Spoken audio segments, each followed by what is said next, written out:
ಶ್ರೀ ಸದ್ಗುರು ಸಾಯಿನಾಥಾಯ ನಮಃ. 27ನೇ ಅಧ್ಯಾಯ. ಭಾಗವತ ಮತ್ತು ವಿಷ್ಣು ಸಹಸ್ರನಾಮ ದಯಪಾಲಿಸುವುದು. ದೀಕ್ಷಿತ ಅವರಿಗೆ ವಿಠ್ಠಲ ದರ್ಶನ. ಗೀತಾ ರಹಸ್ಯ. ಖಾಪರ್ಡೆ ದಂಪತಿಗಳು. ಬಾಬಾ ಅವರು ತಮ್ಮ ಭಕ್ತರಿಗೆ ಧಾರ್ಮಿಕ ಗ್ರಂಥಗಳನ್ನು ತಮ್ಮ ಸ್ವಹಸ್ತದಿಂದ ಕೊಟ್ಟು ಪುನೀತರನ್ನಾಗಿ ಮಾಡಿ ಹೇಗೆ ಅನುಗ್ರಹಿಸುತ್ತಿದ್ದರು ಎಂಬುದನ್ನು ಈ ಅಧ್ಯಾಯದಲ್ಲಿ ಹೇಮಾಡ ಪಂತರು ವಿವರಿಸಿದ್ದಾರೆ. ಮಾನವನು ಸಾಗರದಲ್ಲಿ ಸ್ನಾನ ಮಾಡಿದರೆ ಸಮಸ್ತ ಪವಿತ್ರ ಕ್ಷೇತ್ರಗಳಲ್ಲಿಯೂ ಮತ್ತು ಪುಣ್ಯ ನದಿಗಳಲ್ಲಿಯೂ ಮಿಂದ ಪುಣ್ಯ ದೊರಕುತ್ತದೆ. ಅವನು ಸದ್ಗುರುವಿಗೆ ನಮಿಸಿದರೆ ತ್ರಿಮೂರ್ತಿಗಳಿಗೂ ಮತ್ತು ಪರಬ್ರಹ್ಮನಿಗೂ ನಮಸ್ಕರಿಸಿದ ಪುಣ್ಯ ಲಭಿಸುತ್ತದೆ. ಆದುದರಿಂದ ಭಕ್ತರ ಕಲ್ಪತರುವೂ ವರ ಕಾಮಧೇನುವೂ ಜ್ಞಾನಸಾಗರರೂ ಆದ ಶ್ರೀ ಸಾಯಿಬಾಬಾ ಅವರಿಗೆ ಜಯತು. ಓ ಸಾಯಿ, ನಿನ್ನ ಕಥೆಗಳಲ್ಲಿ ನಮಗೆ ಪ್ರೀತಿಯನ್ನು ಹುಟ್ಟಿಸು. ಚಾತಕ ಪಕ್ಷಿಯು ಮಳೆಯ ನೀರನ್ನು ಕುಡಿದು ಸಂತೋಷ ಪಡುವಂತೆ ವಾಚಕರು ಮತ್ತು ಶ್ರವಣ ಮಾಡುವವರು ನಿನ್ನ ಕಥೆಗಳನ್ನು ಸಹ ಅದೇ ಥರದ ರುಚಿಯಿಂದ ಸ್ವಾದಿಸುವಂತಾಗಲಿ. ನಿನ್ನ ಲೀಲೆಗಳನ್ನು ಕೇಳುತ್ತಾ ಅವರ ಶರೀರವು ಬೆವರಲಿ, ನಯನಗಳಿಂದ ಆನಂದ ಬಾಷ್ಪ ಹರಿಯಲಿ, ಪ್ರಾಣಗಳು ನಿಶ್ಚಲವಾಗಲಿ, ಮನಸ್ಸು ಶಾಂತಿ ಪಡೆಯಲಿ. ಅವರು ರೋಮಾಂಚಿತರಾಗಿ ಶೋಕಿಸಿ ರೋಧಿಸಲಿ, ಚಿಕ್ಕದು ದೊಡ್ಡದು ಎಂಬ ಭೇದ ಭಾವ ತೊಲಗಲಿ. ಈ ರೀತಿ ಅವರು ಮತ್ತು ಅವರ ಕುಟುಂಬವು ಸಾತ್ವಿಕ ಪ್ರೇರೇಪಣೆಯನ್ನು ಹೊಂದುವಂತಾಗಲಿ. ಇವು ಲಭಿಸಿದ್ದೇ ಆದರೆ ಅವರಿಗೆ ಗುರುವಿನ ಕೃಪಾ ಕಟಾಕ್ಷ ಲಭಿಸಿತೆಂದೇ ಅರ್ಥ. ಈ ಥರದ ಅನುಕಂಪವು ನಿಮ್ಮಲ್ಲಿ ಉಂಟಾದಾಗ ಗುರುವು ಮೆಚ್ಚಿ ನಿಮ್ಮ ಗುರಿಯಾದ ಸಾಕ್ಷಾತ್ಕಾರದತ್ತ ನಿಮ್ಮನ್ನು ಒಯ್ಯುವನು. ಬಾಬಾ ಅವರಿಗೆ ಸಂಪೂರ್ಣ ಶರಣಾಗತಿ ಹೊಂದುವುದೇ ಮಾಯೆ ಎಂಬ ಬಂಧನದಿಂದ ಮುಕ್ತರಾಗಲು ಒಳ್ಳೆಯ ದಾರಿ. ಇದು ವೇದಗಳಿಂದ ಸಾಧ್ಯವಿಲ್ಲ, ಸದ್ಗುರುವಿನಿಂದ ಮಾತ್ರ ಸಾಧ್ಯ. ಪವಿತ್ರ ಗ್ರಂಥಗಳ ದಯಪಾಲನೆ. ಸಾಯಿಬಾಬಾ ವಿವಿಧ ರೂಪದಲ್ಲಿ ಉಪದೇಶಗಳನ್ನು ಹೇಗೆ ನೀಡುತ್ತಿದ್ದರು ಎಂಬುದನ್ನು ಈಗಾಗಲೇ ವಿವರಿಸಿದ್ದೇನೆ. ಈಗ ಅದರಲ್ಲಿ ಒಂದು ಮುಖ್ಯ ರೀತಿಯನ್ನು ನೋಡೋಣ. ಭಕ್ತರು ತಾವು ಪಠಿಸಲಿಚ್ಛಿಸಿದ ಗ್ರಂಥಗಳನ್ನು ಬಾಬಾರವರ ಕೈಗಿತ್ತು ಅವು ಅವರಿಂದ ಸ್ಪರ್ಶಿಸಲ್ಪಟ್ಟು ಪವಿತ್ರವಾದ ನಂತರ ಅವುಗಳನ್ನು ಓದುವ ವಾಡಿಕೆ ಇತ್ತು. ಆ ಗ್ರಂಥಗಳನ್ನು ಪಠಿಸುವಾಗ ಬಾಬಾ ಸ್ವತಃ ತಮ್ಮೊಡನೆ ಇರುತ್ತಾರೆಂದು ಭಕ್ತರ ಭಾವನೆ. ಒಂದು ಸಾರಿ ಕಾಕಾ ಮಹಾಜನಿ ಅವರು ಏಕನಾಥ ವಿರಚಿತ ಭಾಗವತ ಗ್ರಂಥದೊಡನೆ ಶಿರಡಿಗೆ ಬಂದರು. ಶ್ಯಾಮ ಅವರು ಆ ಗ್ರಂಥವನ್ನು ಓದಲು ಬಯಸಿ ಅದನ್ನು ಎರವಲಾಗಿ ಪಡೆದು ಬಾಬಾ ಅವರಲ್ಲಿಗೆ ತಂದರು. ಆಗ ಬಾಬಾ ಅವರು ಅದನ್ನು ತೆಗೆದುಕೊಂಡು ಸ್ವಲ್ಪ ಪುಟಗಳನ್ನು ತಿರುವಿ ಹಾಕಿ, ಇದನ್ನು ನೀನೇ ಇಟ್ಟುಕೋ ಎಂದರು. ಅದಕ್ಕೆ ಶ್ಯಾಮ ಅವರು ಅದು ತಮ್ಮದಲ್ಲವೆಂದೂ ಕಾಕಾ ಅವರಿಗೆ ಅದನ್ನು ಪುನಃ ಕೊಡಬೇಕೆಂದು ತಿಳಿಸಿದರು. ಆಗ ಬಾಬಾ ಅವರು, ಬೇಡ ಬೇಡ, ನಿನಗೆ ಕೊಟ್ಟಿದ್ದೇನೆ, ಅದನ್ನು ಭದ್ರವಾಗಿ ಕಾಪಾಡು, ನೀನೇ ಇಟ್ಟುಕೋ, ಅದರಿಂದ ನಿನಗೆ ಪ್ರಯೋಜನವಿದೆ ಎಂದರು. ಈ ರೀತಿ ಬಾಬಾ ಅವರು ಶ್ಯಾಮ ಅವರಿಗೆ ಅನೇಕ ಗ್ರಂಥಗಳನ್ನು ದಯಪಾಲಿಸಿದ್ದರು. ಕೆಲವು ದಿನಗಳ ನಂತರ ಕಾಕಾ ಮಹಾಜನಿ ಅವರು ಏಕನಾಥ ಭಾಗವತದ ಮತ್ತೊಂದು ಪ್ರತಿಯನ್ನು ತಂದು ಬಾಬಾ ಅವರ ಕೈಗಿತ್ತರು. ಆಗ ಬಾಬಾ ಅವರು ಅದನ್ನು ಸ್ಪರ್ಶಿಸಿ, ಇದನ್ನು ಕಾಪಾಡು ಎಂದು ಹೇಳಿ ಹಿಂತಿರುಗಿಸಿದರು. ಕಾಕಾ ಅವರು ಅದನ್ನು ಪ್ರಸಾದವಾಗಿ ಸ್ವೀಕರಿಸಿ ನಮಸ್ಕರಿಸಿದರು. ಶ್ಯಾಮ ಅವರಿಗೆ ವಿಷ್ಣು ಸಹಸ್ರನಾಮ. ಶ್ಯಾಮ ಅವರು ಬಾಬಾ ಅವರ ಆಪ್ತ ಭಕ್ತರಾಗಿದ್ದರು. ಆದುದರಿಂದ ಬಾಬಾ ಅವರಿಗೆ ವಿಷ್ಣು ಸಹಸ್ರನಾಮವನ್ನು ಅನುಗ್ರಹಿಸಬೇಕೆಂದು ಮನಸ್ಸು ಮಾಡಿದರು. ಒಂದು ಸಲ ರಾಮದಾಸಿ ಎಂಬುವರು ಶಿರಡಿಗೆ ಬಂದು ನೆಲೆಸಿದರು. ಪ್ರತಿದಿನ ಮುಂಜಾನೆ ಎದ್ದು ಮುಖ ತೊಳೆದು ಸ್ನಾನ ಸಂಧ್ಯಾ ವಂದನೆಗಳನ್ನು ಮುಗಿಸಿ ವಿಷ್ಣು ಸಹಸ್ರನಾಮವನ್ನು ಮತ್ತು ಆಧ್ಯಾತ್ಮ ರಾಮಾಯಣವನ್ನು ಬಹಳ ಭಕ್ತಿಯಿಂದ ಓದುತ್ತಿದ್ದರು. ಕೆಲವು ದಿನಗಳ ನಂತರ ಬಾಬಾ ಅವರು ಶ್ಯಾಮ ಅವರಿಗೆ ವಿಷ್ಣು ಸಹಸ್ರನಾಮವನ್ನು ದಯಪಾಲಿಸಬೇಕೆಂದು ಮನಸ್ಸು ಮಾಡಿ ರಾಮದಾಸಿಯನ್ನು ತಮ್ಮ ಬಳಿಗೆ ಕರೆದು, ತಮಗೆ ಬಹಳ ಹೊಟ್ಟೆ ನೋವಾಗಿದೆ ಎಂದು, ಸೋನಾಮುಖಿ ತಿನ್ನದಿದ್ದರೆ ಅದು ಕಡಿಮೆಯಾಗಲಾರದೆಂದೂ ಹೇಳಿ ಅದನ್ನು ತರಲು ಅವರನ್ನು ಪೇಟೆಗೆ ಕಳುಹಿಸಿದರು. ಆಗ ರಾಮದಾಸಿ ಪುಸ್ತಕವನ್ನು ಬದಿಗಿಟ್ಟು ಪೇಟೆಗೆ ಹೋದರು.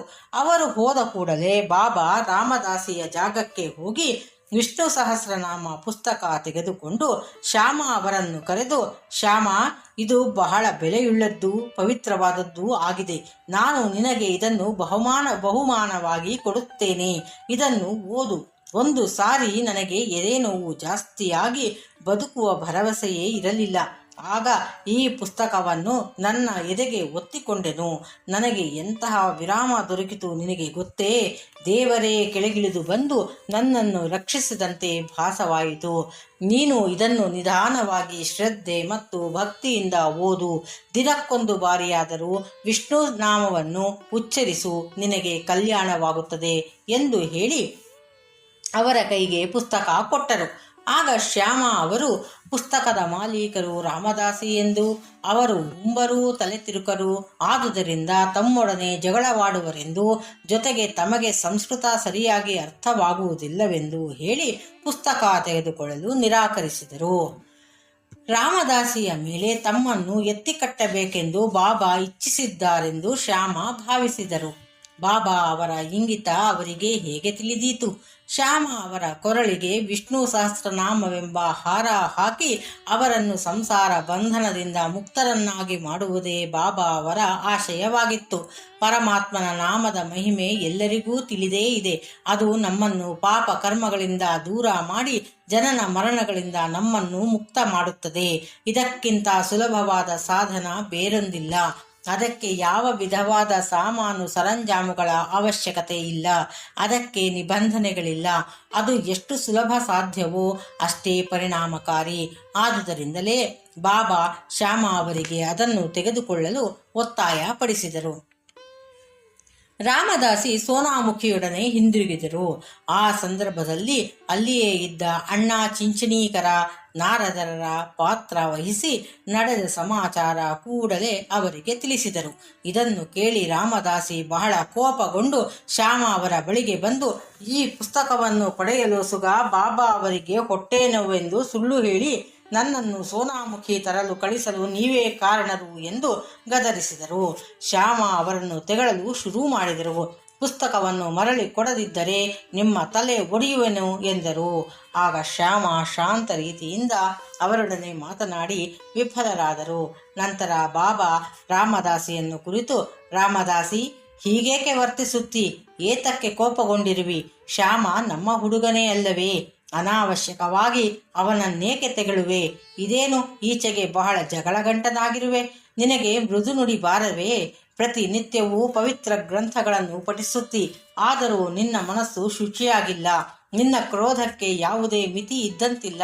ನೀನೆಂಥ ರಾಮದಾಸಿಯೋ? ಸಕಲ ವಸ್ತುಗಳಲ್ಲಿಯೂ ವಿರಕ್ತಿಯನ್ನು ತೋರಿಸಬೇಕು.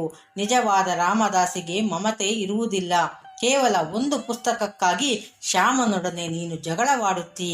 ಹೋಗು, ನಿನ್ನ ಸ್ಥಾನದಲ್ಲಿ ಕುಳಿತುಕೋ. ಹಣದಿಂದ ಎಷ್ಟಾದರೂ ಪುಸ್ತಕ ಕೊಳ್ಳಬಹುದು, ಜನರನ್ನು ಕೊಳ್ಳಲು ಸಾಧ್ಯವೇ? ಸರಿಯಾಗಿ ಯೋಚಿಸಿ ನೋಡು, ವಿವೇಕಶಾಲಿಯಾಗು. ಆ ಪುಸ್ತಕದ ಬೆಲೆ ಏನು? ಶ್ಯಾಮನು ಇದಕ್ಕೆ ಸಂಬಂಧಪಟ್ಟವನಲ್ಲ. ನಾನೇ ಆ ಪುಸ್ತಕವನ್ನು ಅವನಿಗೆ ಕೊಟ್ಟೆನು. ನೀನು ಈಗಾಗಲೇ ವಿಷ್ಣು ಸಹಸ್ರನಾಮವನ್ನು ಬಾಯಿಪಾಠ ಮಾಡಿರುವಿ. ಶ್ಯಾಮನೂ ಸಹ ಅದನ್ನೋದಿ ಲಾಭ ಪಡೆಯಲಿ ಎಂದು ಹೇಳಿದರು. ಎಂಥ ಮಧುರವಾಣಿ ಬಾಬಾ ಅವರದು! ಇದರ ಪರಿಣಾಮ ಆಶ್ಚರ್ಯಕರವಾಯಿತು. ರಾಮದಾಸಿಯು ಕೂಡಲೇ ಶಾಂತನಾಗಿ ಶ್ಯಾಮ ಅವರನ್ನು ಕರೆದು ವಿಷ್ಣು ಸಹಸ್ರನಾಮಕ್ಕೆ ಬದಲಾಗಿ ಪಂಚರತ್ನ ಗೀತೆಯನ್ನು ಕೊಡಲು ಕೇಳಿದನು. ಅದಕ್ಕೆ ಶ್ಯಾಮ, ಒಂದೇ ಏಕೆ 10 ಪ್ರತಿಗಳನ್ನು ಕೊಡುವೆನು ಎಂದರು. ಈ ರೀತಿ ಇಬ್ಬರಿಗೂ ರಾಜಿಯಾಯಿತು. ರಾಮದಾಸಿಯು ಪಂಚರತ್ನ ಗೀತೆಯನ್ನು ಏಕೆ ಕೇಳಿದನು? ಪ್ರತಿನಿತ್ಯವೂ ಬಾಬಾರವರ ಮುಂದೆ ಏಕೆ ಧಾರ್ಮಿಕ ಗ್ರಂಥಗಳನ್ನು ಓದುತ್ತಿದ್ದನು? ಶ್ಯಾಮ ಅವರೊಡನೆ ಜಗಳವಾಡಿದ ಪ್ರಸಂಗವೇಕೆ ಎಂಬ ಪ್ರಶ್ನೆ ಉದ್ಭವಿಸಬಹುದು. ಹೀಗೆ ನಡೆಯದಿದ್ದರೆ ವಿಷ್ಣು ಸಹಸ್ರನಾಮದ ಮಹತ್ವ ವ್ಯಕ್ತವಾಗುತ್ತಿರಲಿಲ್ಲ. ಈ ರೀತಿ ಬಾಬಾರವರ ಉಪದೇಶದ ವೈಖರಿ ಅದ್ವಿತೀಯವಾಗಿದ್ದಿತು. ನಂತರ ಶ್ಯಾಮ ಆ ಪುಸ್ತಕ ಓದಿ ಚೆನ್ನಾಗಿ ಅರ್ಥ ಮಾಡಿಕೊಂಡು ಪುಣೆಯ ಎಂಜಿನಿಯರಿಂಗ್ ಕಾಲೇಜಿನ ಪ್ರೊಫೆಸರ್ ಜಿ ನಾರ್ಕೆ ಅವರಿಗೆ ವಿವರಿಸಲು ಸಮರ್ಥರಾದರು. ವಿಠ್ಠಲ ದರ್ಶನ. ಒಂದು ದಿನ ಕಾಕಾ ಸಾಹೇಬರು ಬೆಳಿಗ್ಗೆ ಸ್ನಾನವಾದ ಬಳಿಕ ಜಪ ಮಾಡುತ್ತಿದ್ದಾಗ ವಿಠ್ಠಲನ ದರ್ಶನವಾಯಿತು. ನಂತರ ಮಸೀದಿಗೆ ಹೋದಾಗ ಸಾಯಿಬಾಬಾ, ವಿಠ್ಠಲನ ದರ್ಶನವಾಯಿತೆಯೇ? ಅವನು ಬಹುತುಂಟ, ಭದ್ರವಾಗಿ ಹಿಡಿದುಕೋ, ಇಲ್ಲದಿದ್ದರೆ ತಪ್ಪಿಸಿಕೊಳ್ಳುವನು ಎಂದರು. ಸರಿಯಾಗಿ ಮಧ್ಯಾಹ್ನದ ಹೊತ್ತಿಗೆ ಒಬ್ಬನು ಪಂಢರಾಪುರದ ವಿಠ್ಠಲನ 20-25 ಫೋಟೋ ಮಾರಲು ಶಿರಡಿಗೆ ಬಂದನು. ಕಾಕಾ ಕೂಡಲೇ ಆ ಫೋಟೋ ನೋಡಿ ಅವು ತಾವು ಧ್ಯಾನಾಸಕ್ತರಾಗಿದ್ದಾಗ ಕಂಡ ವಿಠ್ಠಲನ ಮೂರ್ತಿಯಂತೆಯೇ ಇದ್ದುದನ್ನು ಕಂಡು ಚಕಿತರಾದರು. ಆಗ ಬಾಬಾ ಅವರ ಮಾತುಗಳು ನೆನಪಿಗೆ ಬಂದವು. ಆದುದರಿಂದ ಕೂಡಲೇ ಭಕ್ತಿಯಿಂದ ಒಂದು ಫೋಟೋ ಕೊಂಡು ಪೂಜಾಗೃಹದಲ್ಲಿ ಇಟ್ಟು ಪೂಜಿಸತೊಡಗಿದರು. ಗೀತಾ ರಹಸ್ಯ. ಬಾಬಾ ಬ್ರಹ್ಮವಿದ್ಯೆ ಅಭ್ಯಾಸ ಮಾಡುವವರನ್ನು ಯಾವಾಗಲೂ ಬಹಳ ಪ್ರೀತಿಸುತ್ತಿದ್ದರು. ಒಂದು ಸಾರಿ ಬಾಪು ಸಾಹೇಬ ಜೋಗ ಅವರಿಗೆ ಲೋಕಮಾನ್ಯ ತಿಲಕ ಅವರಿಂದ ರಚಿತವಾದ ಗೀತಾ ರಹಸ್ಯ ಎಂಬ ಪುಸ್ತಕವು ಅಂಚೆ ಮೂಲಕ ಬಂದಿತು. ಅವರು ಹಾಗೆಯೇ ಅದನ್ನು ಕಂಕುಳದಲ್ಲಿ ಇಟ್ಟುಕೊಂಡು ಬಾಬಾರವರ ದರ್ಶನ ಪಡೆಯಲು ಮಸೀದಿಗೆ ಬಂದರು. ಆಗ ಪುಸ್ತಕವು ಜಾರಿ ಬಾಬಾರವರ ಹತ್ತಿರ ಬಿದ್ದಿತು. ಬಾಬಾ ಅವರು ಅದೇನೆಂದು ಕೇಳಲು ಬಾಪು ಸಾಹೇಬ ಕಟ್ಟನ್ನು ಬಿಚ್ಚಿ ಪುಸ್ತಕವನ್ನು ಬಾಬಾ ಅವರ ಕೈಗಿತ್ತರು. ಆಗ ಬಾಬಾ ತಮ್ಮ ಕಿಸೆಯಿಂದ 1 ರೂಪಾಯಿಯನ್ನು ತೆಗೆದು ಆ ಪುಸ್ತಕದ ಮೇಲಿಟ್ಟು ಅದನ್ನು ಅವರಿಗೆ ಕೊಟ್ಟು, ಇದನ್ನು ಪೂರ್ತಿಯಾಗಿ ಓದು, ನಿನಗೆ ಒಳ್ಳೆಯದಾಗುತ್ತದೆ ಎಂದರು. ಕಾಪರ್ಡೆ ದಂಪತಿಗಳು. ಕಾಪರ್ಡೆಯವರ ವಿಚಾರವನ್ನು ಸ್ವಲ್ಪ ಹೇಳಿ ಈ ಅಧ್ಯಾಯವನ್ನು ಮುಗಿಸೋಣ. ಒಂದು ಸಾರಿ ದಾದಾ ಸಾಹೇಬ ಕಾಪರ್ಡೆಯವರು ಕುಟುಂಬ ಸಮೇತ ಶಿರಡಿಗೆ ಬಂದು ಕೆಲವು ಕಾಲ ಅಲ್ಲಿ ವಾಸಿಸಿದ್ದರು. ದಾದಾ ಸಾಹೇಬರು ಸಾಮಾನ್ಯರಲ್ಲ. ಅವರು ದಿಲ್ಲಿ ರಾಜ್ಯ ಪರಿಷತ್ತಿನ ಸದಸ್ಯರು, ಅಮರಾವತಿಯ ಪ್ರಸಿದ್ಧ ವಕೀಲರು, ಸುಪ್ರಸಿದ್ಧ ಭಾಷಣಕಾರರೂ ಸಹ ಆಗಿದ್ದರು. ಆದರೆ ಬಾಬಾರವರ ಎದುರಿಗೆ ಮಾತನಾಡಲು ಅವರಿಗೆ ಧೈರ್ಯವಿರಲಿಲ್ಲ. ಅನೇಕರು ಬಾಬಾ ಅವರೊಡನೆ ವಾದಿಸುತ್ತಿದ್ದರು. ಆದರೆ ಕಾಪರ್ಡೆ, ನೂಲಕರ, ಬೂಟಿ ಇವರು ಮಾತ್ರ ಮೌನದಿಂದ ಇರುತ್ತಿದ್ದರು. ಅವರು ಸೌಮ್ಯವಾಗಿಯೂ ವಿನಯ ಸಂಪನ್ನರಾಗಿಯೂ ಇದ್ದರು. ಪಂಚದಶಿಯನ್ನು ಸ್ಪಷ್ಟವಾಗಿ ವಿವರಿಸಬಲ್ಲವರಾದ ದಾದಾ ಸಾಹೇಬ ಬಾಬಾರವರು ಎದುರು ಒಂದು ಮಾತು ಸಹ ಆಡುತ್ತಿರಲಿಲ್ಲ. ಮಾನವನು ಎಷ್ಟೇ ವಿದ್ವಾಂಸನಾಗಿದ್ದರೂ ಬ್ರಹ್ಮಜ್ಞಾನ ಪಡೆದವನ ಸರಿಸಮಾನ ನಿಲ್ಲಲಾರನು. ಪಾಂಡಿತ್ಯವು ಬ್ರಹ್ಮಜ್ಞಾನದ ಎದುರು ಪ್ರಕಾಶಿಸಲಾರದು. ದಾದಾ ಸಾಹೇಬ 4 ತಿಂಗಳು, ಶ್ರೀಮತಿ ಕಾಪರ್ಡೆ 7 ತಿಂಗಳು ಶಿರಡಿಯಲ್ಲಿ ತಂಗಿದ್ದರು. ಶ್ರೀಮತಿ ಕಾಪರ್ಡೆಯವರು ನಿಶ್ಚಲವಾದ ಭಕ್ತಿಯುತರಾಗಿದ್ದು ಬಾಬಾ ಅವರನ್ನು ಅತಿಶಯವಾಗಿ ಪ್ರೀತಿಸುತ್ತಿದ್ದರು. ಪ್ರತಿನಿತ್ಯ ತಾವೇ ಸ್ವತಃ ಬಾಬಾ ಅವರಿಗೆ ನೈವೇದ್ಯ ತಂದು ಅರ್ಪಿಸಿ ಅವರು ಊಟ ಮಾಡಿದ ನಂತರವೇ ತಾವು ಊಟ ಮಾಡುತ್ತಿದ್ದರು. ಇವರ ನಿಶ್ಚಲವಾದ ಭಕ್ತಿಯನ್ನು ಕಂಡು ಬಾಬಾ ಇದನ್ನು ಇತರರಿಗೂ ತೋರಿಸಬೇಕೆಂದು ಮನಸ್ಸು ಮಾಡಿದರು. ಒಂದು ದಿನ ಶ್ರೀಮತಿಯವರು ಪೂರಿ, ಪಲ್ಯ, ಅನ್ನ, ಸಾರು ಮುಂತಾದವುಗಳನ್ನು ಮಸೀದಿಗೆ ತಂದರು. ಬಾಬಾ ಬಹಳ ಹೊತ್ತು ಕಾಯುತ್ತಿದ್ದು ಇವರು ಬಂದ ಕೂಡಲೇ ಊಟ ಮಾಡಲು ಕುಳಿತು ಅವರು ತಂದ ಪದಾರ್ಥ ತಿನ್ನಲು ಆರಂಭಿಸಿದರು.